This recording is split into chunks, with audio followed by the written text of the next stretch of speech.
Hey guys, Team Miracles here. We have a different video for you today. An year ago, when lockdown just started and it was the beginning of the whole COVID-19 pandemic, our team decided to make an entire short film in lockdown remotely. So Shenuka is here with me today, Ashwitha, and we're going to talk about how we pulled that off. Let's get into it.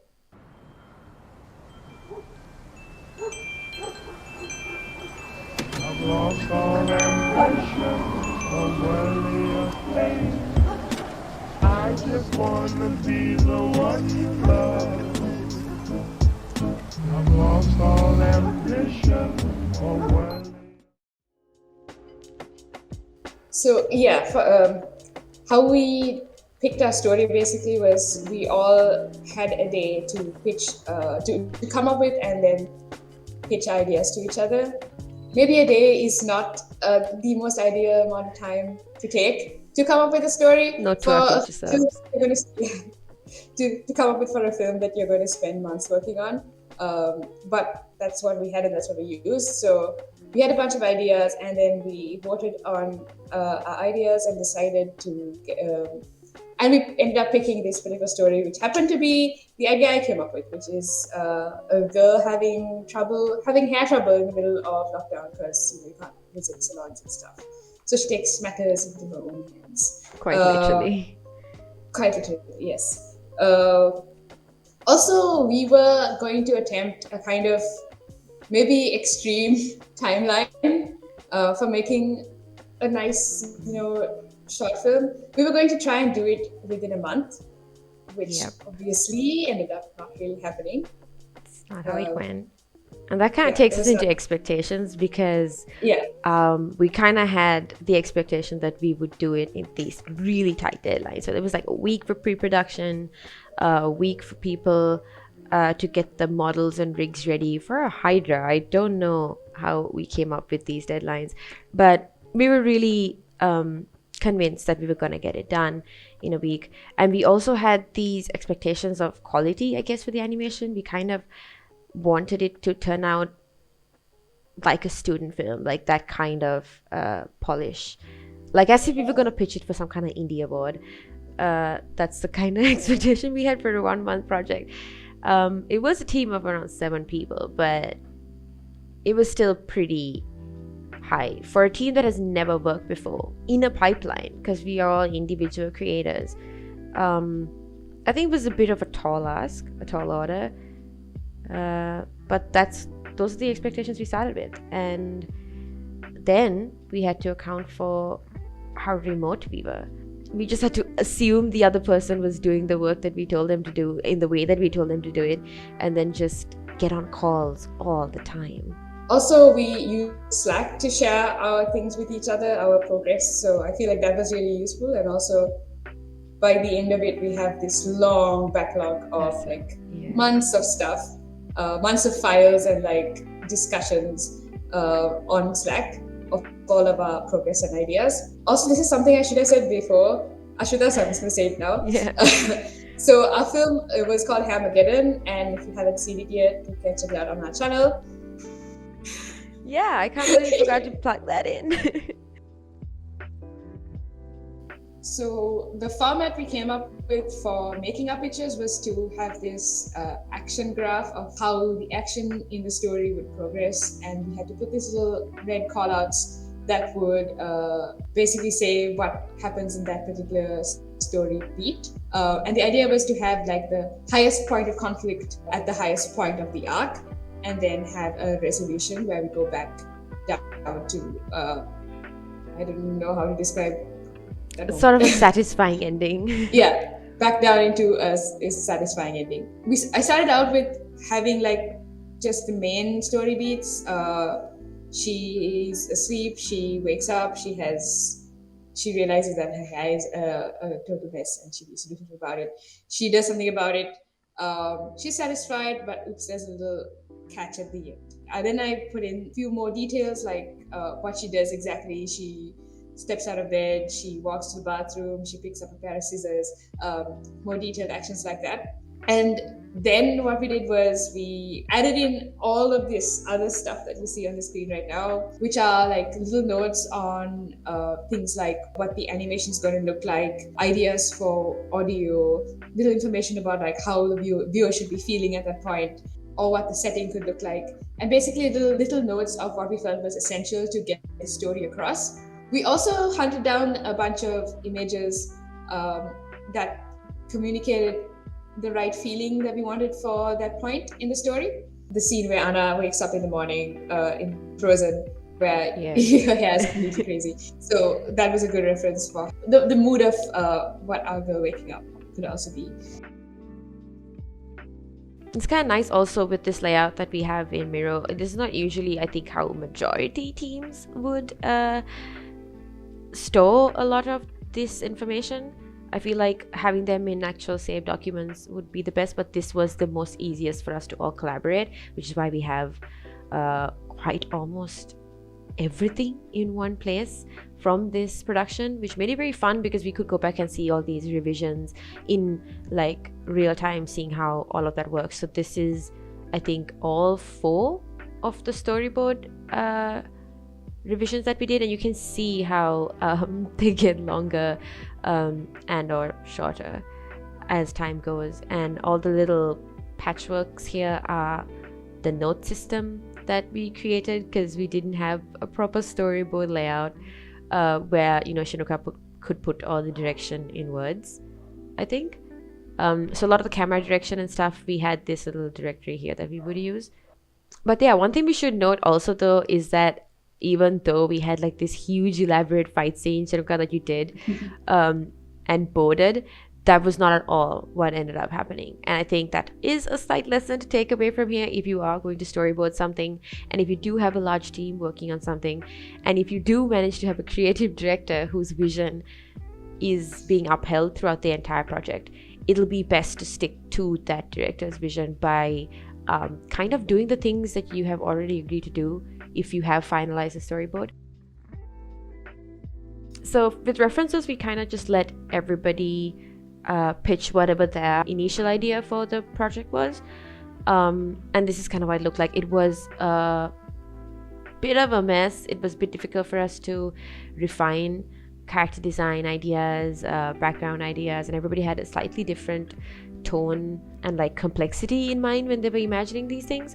But we did see a couple of things like the color palette as well stand out a bit. So when you're looking at this from a distance, that we did tend to have quite a lot of like purples, bright pinks, these really saturated sunset colors almost across everybody's references. And I think that did end up bleeding into our overall look. We went for this nostalgic 90s kid only, 90s anime, yeah, 90s anime nostalgia, yeah, essentially vaporwavy. So these are the finalized references, and I think it's kind of interesting because we did match up to, you can see a little bit of all of these inspiring the final character design. We wanted to kind of go for something simple that you can see in Steven Universe that would allow us to work more with like basic shapes, but we did end up going a bit closer in this direction, I feel, and that actually caused a lot of the complications for us in the 2D animation side. So I think finalizing your references and having one clear goal, maybe not just in pictures but actually writing down what you really need to focus on in terms of the animation, and like getting animation friendly concept art is key moving forward for anyone who actually wants to start this. So I would say that this finalizing references section for us wasn't the best, especially like even if you look at the 3D girl section, if you're not going to follow through with these references, there's absolutely no point sort of having them. But we did try to kind of go towards this area, but you can see the confusion here. Why is this so simplistic and super stylized, and this so like it's almost a Disney character here? So you can see the disparity between these two. There's no way they're a reference for the same model. Like there's only one girl model. So if I had anything to say, I'd go back and like enforce us to really use our references a bit better, or change the reference to whatever we really want it to look like, just so that everybody can be on the same page. but I think the backgrounds were the best and most realized ideas that we had. Yeah, that's the thing we worked on together. Yeah. The two of us specifically. I might be biased. Yeah. Isn't that, there's like a more fleshed out VisDev. Oh, you want to go to the right? dump? The dump? We should show the dump Yes. before we show the final. The dump. So this is the mega dump, this section here, where all of the sort of discarded, the voting sections where we would all vote on references, the options, all the discarded and discontinued ideas get dumped. Yeah, so we had this system of deciding on final designs by voting together, like everyone from the team, 3D people, 2D people, story people, all together collectively deciding on things. It was probably not a good idea. We should probably have, had a creative director with a coherent vision to enforce that vision on the project. So these drawings are all by Assad, who was our character designer for the project. And he made these very different variations on ideas for the girls' design. Some more simple, some more complex, different facial structures, and we'd synthesize them and discuss which elements we'd like to pick from each version, and come up with our final design for the girl. We had quite a lot of Hydra references as well, Mm-hmm. and I think from the beginning itself we had this subtle knowledge that this was not a good idea, but somehow we just kind of went for it. Yeah, initially, like, my idea was to have the Hydra be like this giant amorphous silhouette with maybe shining, glowing eyes, just to make things easier. But we ended up going for a more traditional, like even like a game-esque design. These are all visual development drawn by Assad, and these are all his like color ideas. You can see our voting system with our little dots as well. So this is how we ended up picking our Hydra design as well. But when you do come to a stage like this, and if you feel like you might be doing something that's a little overkill and a little outside of your limitations, which you set at the beginning of the project, I think this is where you're supposed to stop and step back and be like, no, do we really need this? But we did end up making a cool Hydra looking rig and having the end result that we do have. So none of this is just regret. It's just more of a retrospective, so that we can look back and see how maybe we'd make it easier and like more efficient for ourselves as a team moving like in the future. It was a very cool design. But yeah, here you see a couple more environment design bits and pieces that didn't really come to fruition. Some of these are drawings, and some of these are references that we brought in. Yeah, these are by Those are an from artist that I like. comic. Yeah. Those are from the comic Necropolis. That's what it's called. Yes, Yeah. Necropolis. We also had Samurai Jack as a reference for what the fight scene could look like, a stylized fight scene could look like, which didn't end up. The influence of Samurai Jack didn't end up making it to the final cut though. Yeah, it didn't. But we did end up getting maybe something closer to this in terms of color scheme and stuff. But the more we go, the more you'll see how much variation and how much visual development the 3D scene actually ended up going through during the production stage. Because I think once we started getting the renders and Pastor started messing around with the lighting and stuff, that's when they actually started thinking about what they want to do with lighting. But everything that we sort of settled for the 2D backgrounds and stuff did end up having it was born here, and it only grew on that during production. So these are the final designs that we ended up settling on. This is roughly what we expected the pajamas to look like, the girl's hair and the extra hair strands. Obviously, when I ended up drawing it, it did mutate a bit to my familiar style. And I think we should have done a full like turnaround reference for the character, and maybe discussed how to work on these proportions. There's so many folds, the lumpiness of the arms here, they're not very animation friendly. I think especially because we were beginners, there are a lot of easier paths we could have taken if we figured out the stylization earlier. So this was basically Asad's style in general, and I just adapted it to my style to make it easier for me to draw so many times. This was the armor that we got sold on. It did pose a lot of issues for us, especially with the joints, when the character had to make a lot of cool action poses. The armor itself would clip a little, I think, into the model. And there were a bit of issues on that end. I don't think it was an issue with skill there. I think it was a bit more time, because we thought at the beginning of this project we would fit it into a month, and our modeler and rigger, Venushka, did not have enough time to kind of optimize the rig for the best handling by our animator.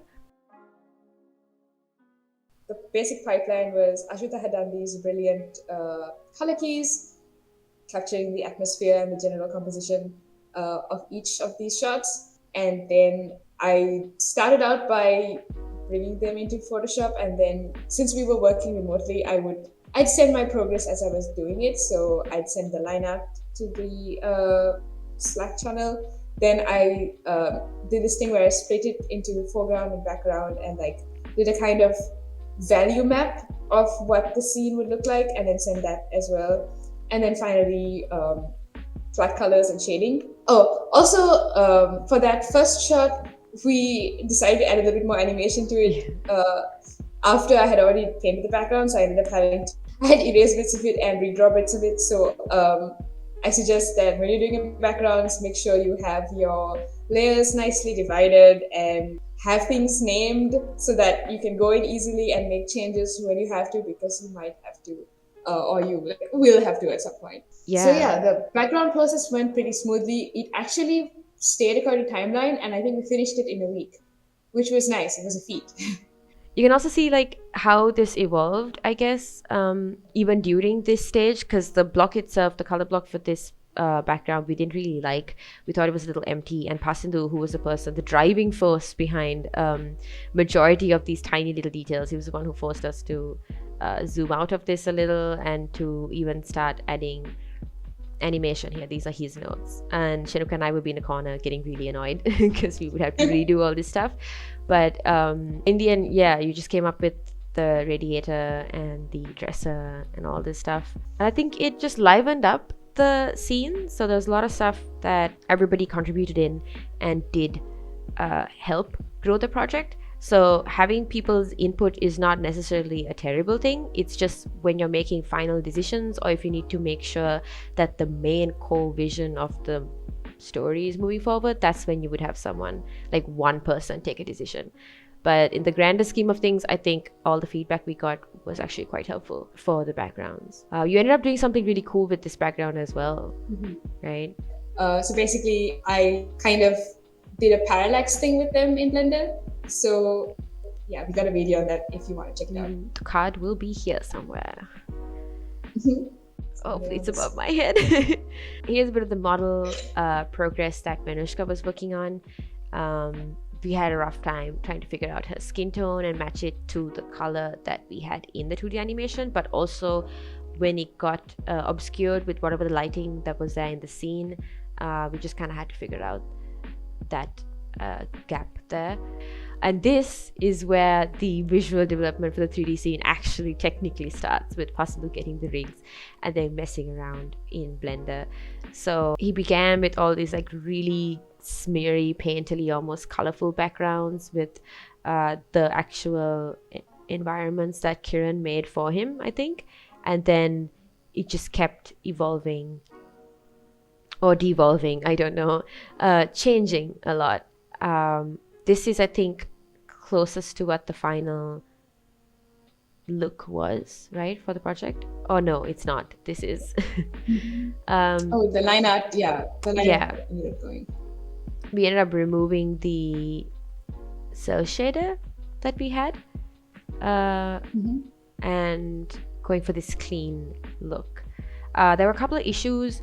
The rig wasn't very flexible in terms of facial animation. So the model did end up having this one frown the whole time. But we did had severe limitations on the 3D end for their pre-production period, which would have covered all of this, because we were still trying to make it in 1 month. And by this stage, I think 2 months had passed. Yeah. So for the 3D sequence, we also had this idea of adding some stuff, including these impact frames. Assad did these concepts for that we ended up not using them for some reason, though it might have been cool. You'll never know. So yeah, that's it for our 3D section. Now we can go into the 2D pipeline and what that entailed in general. So Ashwitha was our main 2D animator. Ashwitha was our only 2D animator. Essentially. But yeah, this is what I think the rough animation looked like. Forgive me for any animation sins committed here, but I would have to update everybody on Slack with all the tiny minor progressions that we had. So this is kind of how the progression went, and then I would get feedback and it would just keep progressing, and as it progressed I would add more and more little details. And even though we would think like one scene was completed, every time we ran it by any other individual we would get a whole heap of feedback again, and I'd just keep going back and redoing scenes. I think for the walking past the wall scene, which is what I ended up calling these because I just named it bedroom, wall, bathroom 1, bathroom 2. Terrible naming structure. If this was a larger team, that would not have worked, and if I had other people working on animation, that wouldn't have worked either. And Shenuka and Asad did actually end up getting the files to do the colors, but yeah, I would do the roughs, do the final lines as well, and then send it with I think a color library that Shenuka and Asad could append to the file so that they across the board had the same hex codes and stuff. But you guys did a great job. I mean, we figured it out somehow, and this was the first time we were really using Grease Pencil this heavily and sharing the files with each other, because we usually work on individual projects. Oh yeah, and here's the animatic that Shenuka sent me for the transformation sequence. I didn't really have an idea of what to do, and this is how we would transition to the 3D scene. So I made this kind of style frame as to what it could look like, going for this whole Sailor Moon silhouette-y kind of effect. So for the sound design, in a very early 3D test, Pasindu included the music from the soundtrack of Sucker Punch, which is a Björk song. I hope I pronounced that correctly. Yeah. And it sounded really cool, so we thought, let's use that for our 3D fight sequence. So that was the first sound thing that we really considered. Everything else, I did the initial sound design pass with a lot of free sound effects that I found online. Layering, especially for the transformation sequence, it was really fun to do. Layering a bunch of, tinkling bells and like wind chimey sounds and whooshes and laser sounds or whatever. Also, Asad had this idea of having like a kind of old-timey song playing at the chill beginning sequence. We ended up using this version of I Don't Want to Set the World on Fire, which had like a little bit of like a lo-fi hip-hop beat in the background, which really feel less anachronistic and brought into the world of the story. Anyway, Pasindu ended up also adding a lot more of his ideas to the sound design, and that's what we ended up with.